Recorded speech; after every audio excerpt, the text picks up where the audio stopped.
This is a day that we're putting on here at Renaissance at Victoria Point. The reason is to raise funds for the flood victims. We want to do our little bit for those that have suffered through the flood event.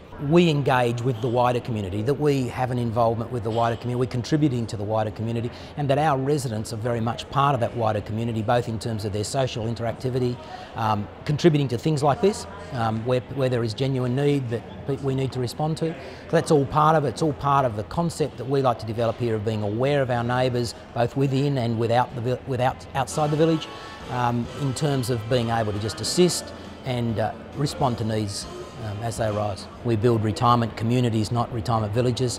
No, they won't take that away. Said they can't.